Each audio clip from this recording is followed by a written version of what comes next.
We have Indian passengers flee Asia bound, plane at San Francisco airport moments after Trump announced new 100,000 visa fee. Stunned airline passengers filmed the moment dozens of their fellow flyers urgently got off a plane after hearing Donald Trump imposed a $100,000 fee on H1B foreign visas. Footage taken on San Fran airport showed a number of Indian passengers trying to leave an Emirates flight moments before it was due to depart from Dubai. Panic-stricken travelers were worried that leaving the U.S. would mean that they would have to pay the hefty fee if they returned after the deadline at midnight on September 21st. It appears that the chaos stemmed from a confused message put out by the White House over how the new visa fee would work. Commerce Secretary Howard Lutnick, that's who was at the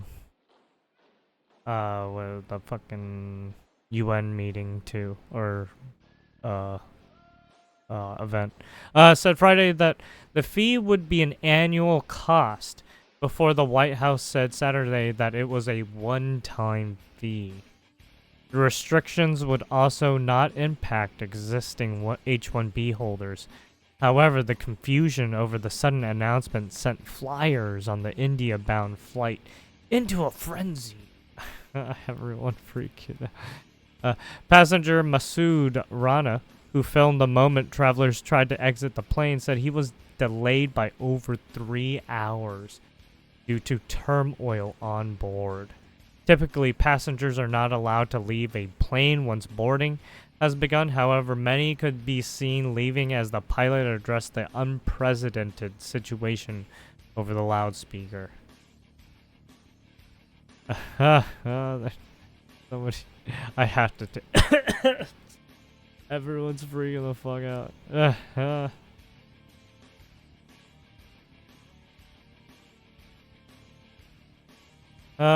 Here's the written into executive order. There's people standing up and looking. The captain told passengers in the footage, "Ladies and gentlemen, it's the captain speaking. Due to the current circumstances, obviously, that are unprecedented for us here at Emirates, we are unaware that a number of passengers do not wish to travel with us. And that's perfectly fine. All we ask is that if you wish to offload yourself, you do so." Rana wrote on his widely circulated social media post, showing moment that the situation was complete chaos. President Trump signed an order affecting both new and existing H-1B visa holders, creating panic among many, particularly Indian passengers who even chose to leave the aircraft, he wrote. The announcement and confused details sparked travel mayhem across the U.S., with many foreign workers scrambling to get back to America in time. British worker Esther, who lives in New York City, told the Daily Mail that Trump's announcement ruined her honeymoon in Paris because she was forced to cut her trip short and race back to the Big Apple. Esther described the chaotic trip home as a fucking nightmare, saying that she and her new husband woke up on Saturday morning to a wave of messages from friends and her work, warning her of the new H-1B restrictions. "It was just mayhem and panic," she said. "My work told me I had to get back by midnight." He added that their original return flights to New York were around $500, but was forced to shell out over $4,000 for emergency flights to Boston just to make it back in time. "Everyone used to tell me that the H-1B visa was the better one to get," she recalled. "I'm regretting that decision now." I mean, he said he's not affecting the people who who already have them. Anyways, Trump's executive order came into effect on Sunday, and it is designed to impact only new applicants, correct, of H1B visas. Yeah, so all the people who already have H1, right? You're basically grandfathered in. Anyone who has H1Bs visas right now, you're fine. It's just the new people. Literally. For high-skilled foreign workers. But that's what happens when people fucking, panic.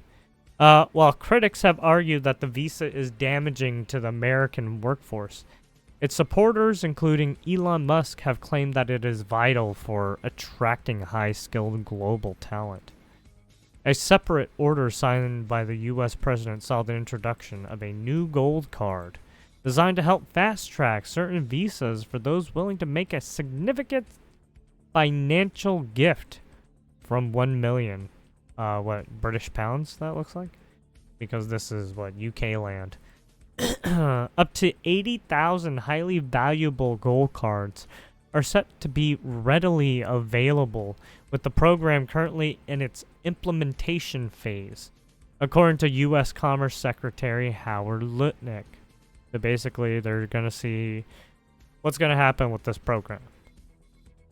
They're first going to, take care of these 80,000 people first, and then... Right. Alright, let's get back to where we left off. It was right here after the 1 million pound. Up to 80,000 highly valuable gold cards are set to be readily available, with the program currently in its implementation phase, according to U.S. Commerce Secretary Howard Lutnick. Speaking at the Oval White House, Mr. Lutnick said the company needs to decide, is the person valuable enough to have a $100,000 a year payment to the government, or they should head home and they should go hire an American. This will ensure that the people they're bringing in are actually very highly skilled and that are not replaceable by American workers. Stop the nonsense of just letting people come into this country on these visas that we're giving away for free. The president is crystal clear, valuable people only for America. And then here's, Trump with the gold card. Lutnick's assertion that the new visa restrictions would be an annual fee appeared to be a mistake and led the White House to clarify the next day that it is a one-time fee. Amid the confusion, White House Press Secretary Caroline Leavitt wrote on X, "Those who already hold H-1B visas and are currently outside of the country right now will not be charged $100,000 to re-enter. This applies only to new visas, not renewals, and not current visa holders. The new fee is the latest move by the president in his major immigration crackdown." Explaining the new policy, Trump said the main thing is we're going to have great people coming in, and they're going to be paying. However, Elon Musk previously vowed to go to war with MAGA Republicans in defense of the H1B visa program. Musk, naturalized U.S. citizen born in South Africa, was previous recipient of the H1B visa. His electric car company, Tesla, also obtained 724 H1B visas this year. The Tesla founder and billionaire's remarks in support of the immigration visa came after pharma entrepreneur Vivek Ramaswamy said that American culture was to blame for its need to hire foreign workers. A culture that celebrates the prom queen over the math Olympiad champ or the jock over the valedictorian, the top student in a class, will not produce the best engineers, he said on X. To that, Musk responded in a tweet that has since been deleted. That pretty much sums it up. This was eye-opening. In a separate post, Musk declared, "The reason I'm in America, along with so many critical people who built SpaceX, Tesla, and hundreds of other companies that made America strong, is because of H1B. Take a big step back and F yourself in the face." I will go to war on the issue, the likes of which you cannot possibly comprehend. And there you go. That's one way to identify them. I hate some of his policies, but this is a great India superpower. Tsar, F out here. Indian fatigue is real. You got people dumb voting it, meaning they might be Indian themselves. I'm sorry, guys.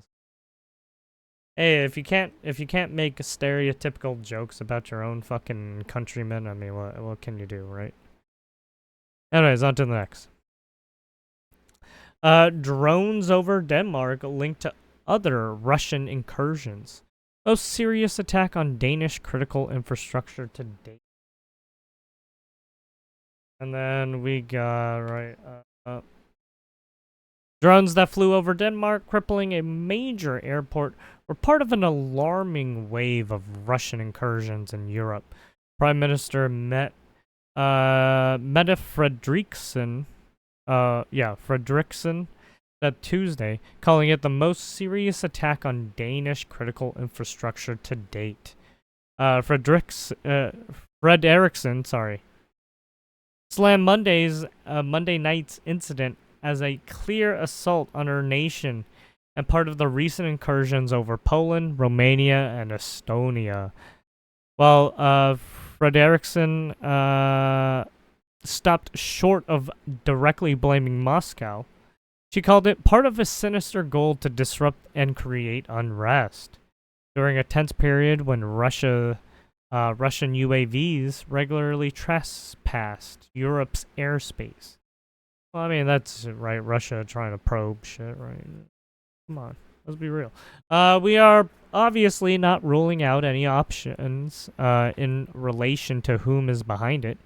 She told reporters of the drones that brought Copenhagen airport to a standstill for hours. And it is clear that this fits in with the developments we have observed recently with other drone attacks, violations of airspace, and hacker attacks on European airport, she added. I certainly cannot deny in any way that it is Russia, she said, calling it the most serious attack on Danish critical infrastructure to date. Following Frederiksen's comments, Ukrainian President Vladimir Zelensky accused Moscow of being behind the incident in Copenhagen without providing evidence.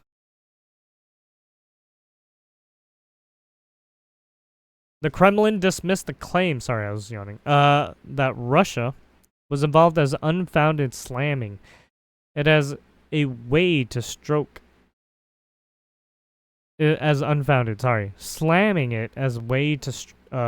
up anti-Moscow sentiments in Europe. The incident in the sky above Copenhagen airport reveals a clear desire to provoke NATO countries into a direct military confrontation with Russia. Moscow's ambassador to Denmark, Vladimir Barbin, said in a statement, Danish police chief superintendent Jens Jespersen said the drones that were spotted over Copenhagen airport may have been launched from ships entering through the Baltic Sea. While the incident remains under investigation, Jespersen said that whoever was behind the drones has the capabilities, the will, and the tools to show off in this way. Norwegian police are also on the case after a separate drone incident took place the same evening at Oslo's airport, shutting down nearly all the runways, according to local broadcaster NRK. European airports began experiencing an uptick in drone and cyberware incidents since 2018, when a series of UAVs plagued London's Gatwick airport in the run-up to Christmas. The incidents transformed into full-scale international issues after more than a dozen Russian drones entered Poland's airspace on September 10th, 2025, shutting down Warsaw, Chopin, and Modlin airports. 3 days later, Russian drones breached Romanian airspace, marking the second incursion against a NATO country. By September 20th, a cyber attack targeted the check-in and border system provider Collins Aerospace, disrupting airports all across Europe. Moscow has denied responsibility for all of these incidences. I think they're talking about like the cloud. Remember the Microsoft Cloudflare strike or whatever. Shit, I couldn't speak. Yeah, or where it took down all the airport systems in a sense, because they were operating on the same fucking systems. Anyways, so yeah, they're still investigating that one incident. Let us continue. Trump gives NATO the green light to shoot down Russian jets in sinister warning to Putin. Yeah, basically he was telling to strap up in a sense, get ready. Donald Trump insisted that NATO nations should feel emboldened to shoot down Russian planes if they enter their country's airspace. It comes after Russian drones crossed into Polish airspace this week amid the ongoing war with Ukraine. Speaking alongside Ukrainian President Volodymyr Zelensky at UN headquarters on Tuesday, Trump suggested that the U.S. might back up North Atlantic Treaty Organization NATO countries forced to take action if Russia provokes them. Do you think that NATO countries should shoot down Russian aircraft if they enter their airspace? A reporter asked Trump. Yes, I do, he replied. Yes, I do. You're fired. Another reporter asked Trump if the U.S. would back up or help out. Well, I mean, look, there's clear border lines and distinctions for flying, especially for all these countries that have airspace control. So if you're already breaking the rules of that, yeah, I mean, look, that's free game. Anyways, Trump said it depends on the circumstance, but we're very strong towards NATO. World leaders are gathered in New York City this week for the United Nations General Assembly. Trump delivered remarks to the entire body on Tuesday morning, and it is engaging in bilateral and multilateral meetings through the afternoon, including with Zelensky. Yep. Sad boy Zelensky. Trump has grown frustrated with the ongoing war between Russia and Ukraine and appears to be losing patience with Russian President Vladimir Putin's apparent unwillingness to reach a deal. Oh, there it is. Apparently, that's what it is. At this meeting with Zelensky on Tuesday, Trump urged NATO allies to strike Russian aircraft flying over their country's borders. There have been 3 major instances this month where Russian aircraft entered the airspace of countries that were not Ukraine, right? And then on September 19th, 3 Russian MiG-31 jets entered Estonian airspace for 12 minutes over the Gulf of Finland. NATO intercepted but did not engage with the aircraft. A few days later, September 21st, a Russian Il-20M reconnaissance plane entered neutral ballistics sea airspace. Russian Il-20M reconnaissance plane entered neutral Baltic Sea airspace. German and Swedish jets intercepted that plane. And then on Monday, September 22nd, Russian warplanes entered Romanian and Polish airspace during exercises. Polish Prime Minister Donald Tusk called it a large-scale provocation and warned it was the closest Poland has come to open conflict since World War II. He invoked NATO Article 4 for the constitutions. We will make a decision to shoot down flying objects without discussion when they violate our territory and fly over Poland. There's no room for debate here, Tusk said on Monday. I mean, look, as you should.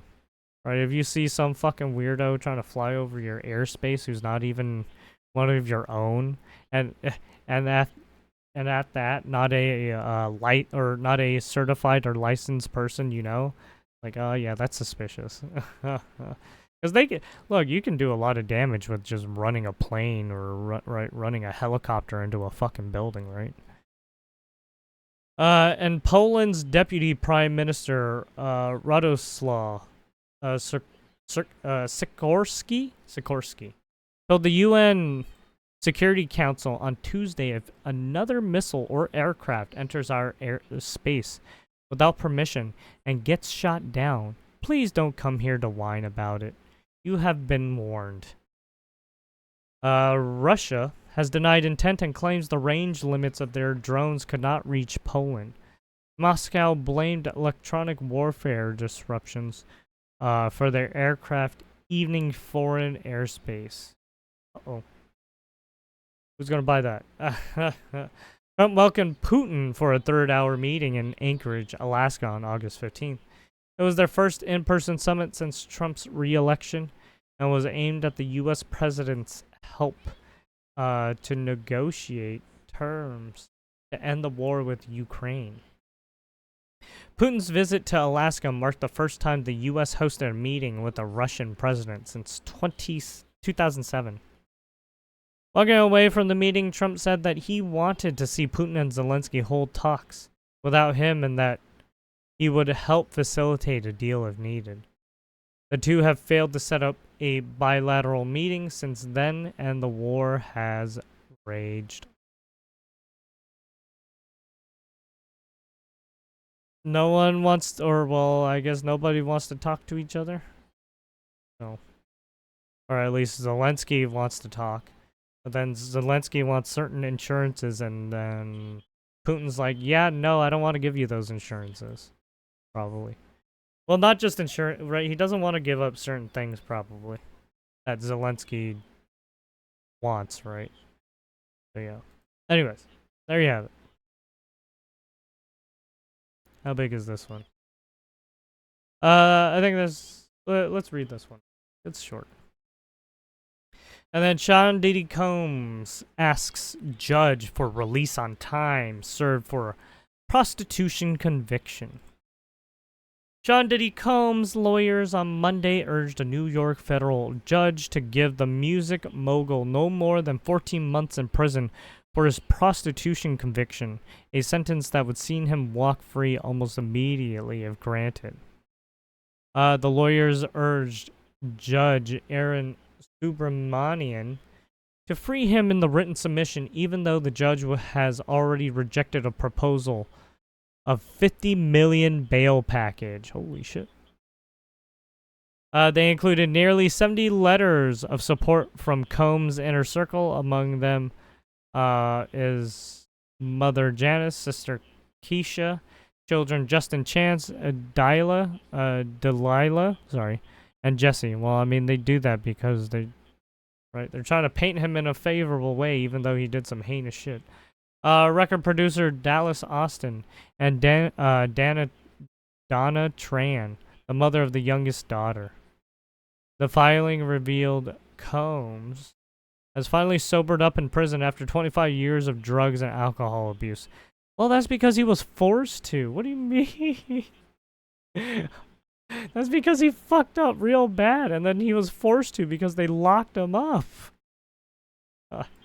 He argued this 84-year-old mother, Janice, and said, well, I mean, they locked him up until trial, and then they locked him up again because, well, I think they're doing that because they think he's a danger to society, or he could be a danger to, some of these people, because he's a high power, right? He's got a lot of status, right? He has a lot of power just in his name and records and stuff like that alone. Everyone knows Diddy.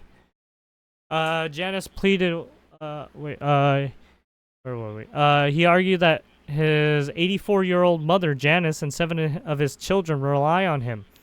In her own letter, Janice pleaded that she wants to spend the last few years of my life with her son, while conceding he has made some terrible mistakes. It does. Look at the guilt trip on that, dude. Please, I'm dying. Please let me see my son until I die. The filing also claimed he maintained an incident-free record while staying at the Metropolitan Detention Center. Well, I don't know about that, because apparently he was having some jailhouse calls, and he was saying some things when he was in jail. In the past 2 years, Mr. Combs' career and reputation have been destroyed. He has served over a month in one of the most notorious jails in America, yet has made the most of that punishment. His lawyers wrote to the court. Put simply, the jury has spoken. Its verdict represents an affirmative indication of innocence, they added. Here's Diddy and lawyers. Here's, what's her face? Cassie. Remember how Diddy did some abuse on her, right? Domestic abuse. Domestic violence. It is time for Mr. Combs to go home to his family so he can continue his treatment and try to make the most of the next chapter of his extraordinary life. It is the only just and fair sentence that could be imposed. The attorneys are asking that his sentence be 14 months with supervised release, as well as mandated drug treatment and therapy. The attorneys are asking that his I already read that. Combs faces an October 3rd sentencing after his July conviction by a Manhattan jury on 2 Mann Act charges that outlaw interstate commerce related to prostitution. Yes, because he was calling people in from out of state, and then facilitating their service, trying to bring them over and then getting their service, each charge carries a maximum penalty of 10 years in prison. The Bad Boy Records founder has exonerated on more serious racketeering conspiracy and sex trafficking charges that would have required a minimum of 15 years in prison and the possibility of a life sentence. Their submission, Combs' lawyers argued that a jury sent a loud message to the judge by exonerating him of the most serious charges. Prosecutors who will submit their recommendations prior to the October 3rd sentencing have already said they'll urge Combs stays in prison substantially longer than the 4 or 5 years they originally thought. Defense lawyers, though, wrote in their submission Monday that prosecutors have lost all perspective. It was an explosive trial filled with jaw-dropping moments and mentions of some of the world's biggest stars. Here he is remember when we got this picture? Right, we covered a little bit of this when there's the fucking, there was a cameo from Kanye West. Constant warring between prosecutors and defense lawyers, and an army of Diddy diehards outside court every day. The music maven's trial featured lengthy testimony from 2 former girlfriends of Combs who said they felt forced, coerced, abused to participate in drug-fueled sex marathons with male sex workers as Combs watched and sometimes filmed the days-long encounters. R&B singer Cassandra Cassie, Ventura testified that she participated in hundreds of the meetups that were referred to as freak-offs. Well, she was his most frequent girlfriend from 2007 to 2018. And not only that, but she got beat up too right here. Another ex-girlfriend testified under the pseudonym Jane, and she also felt pressure to perform sexually with male sex workers while she dated Combs. From 2021 until his arrest on New York hotel a year ago. There was also extensive testimony during the trial about Dunham's Combs beating his girlfriend using violence and the fears of it to control those around him. Sorry, I'm all over the place, as you can tell. Prosecutors painted a picture of a mob-like figure who threatened to kill people if they spoke out against him and ran a criminal enterprise that covered it up. So, the RICO, basically. In her closing argument, prosecutor Christy Slavic said that Diddy used a methodical pattern of violence and coercion to force women into freak-offs. Yeah, kinda. Slavic claimed that Diddy groomed his victims and wanted complete control over them, which he achieved by drugging and abusing them. I mean, yeah, you could say that. Yeah. Especially when he starts to after he drugs them, he starts assaulting, doing stuff to them, right? So yeah, you could go down that route. Anyways, Diddy often called himself the king and wanted to be treated as such, the jury was told. During a marathon summation which took nearly 5 hours, Slavic said that Diddy was a man who didn't take no for an answer. Sounded like Mr. Beast.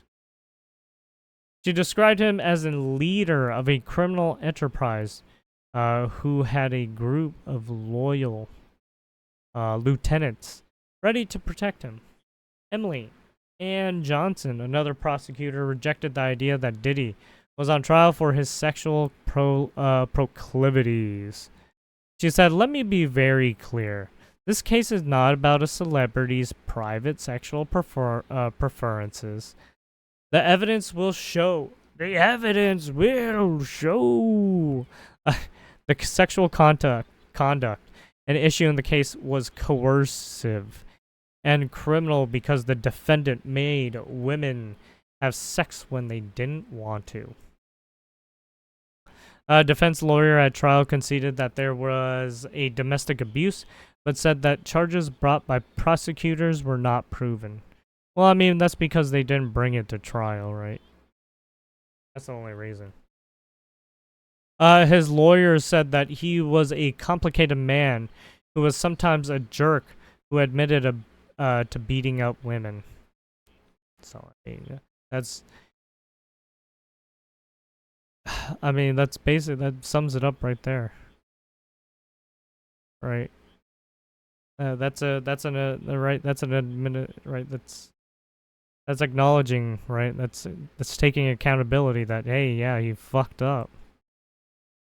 Diddy's relationship with women were toxic and driven by jealousy, but they were not criminal. No, stop it, stop. When you start doing domestic violence and shit like that, yeah, or domestic abuse and stuff, no, that's you need to stop.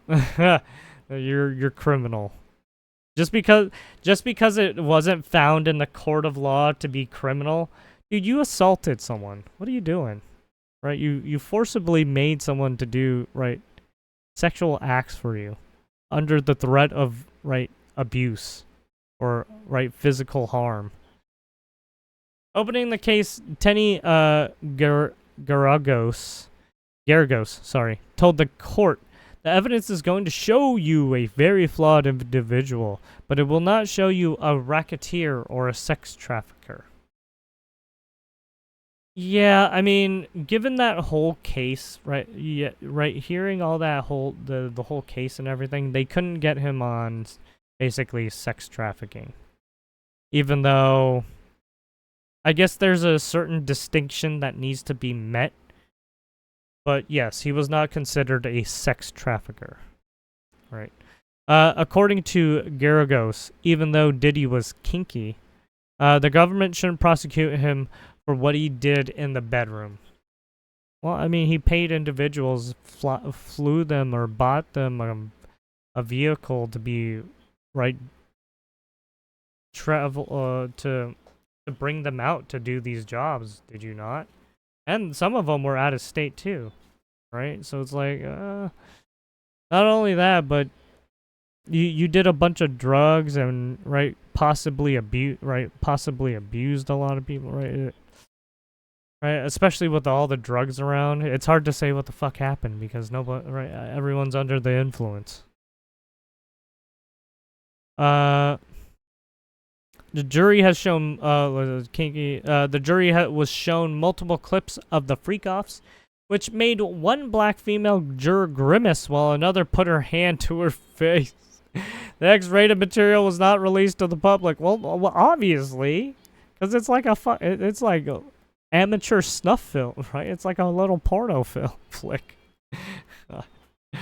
Dozens of celebrities were named, but none were implicated in criminal wrongdoing, and only one turned up to support Diddy, Kanye West, who briefly appeared in court. Well, I mean, that's not true. His family came up to court and cheered him on, or was there to watch.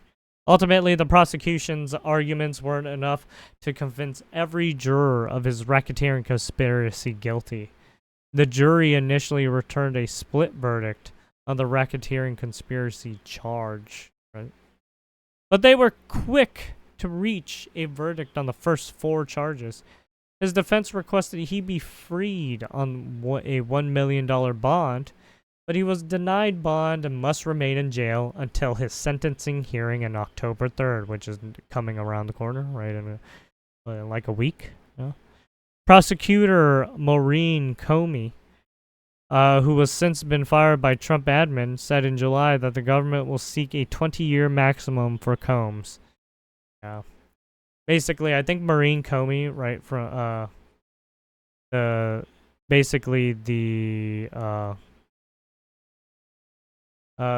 flesh and blood of the stupid guy who was all like, "Oh, 8647," right? That guy with the seashells, James Comey or whatever.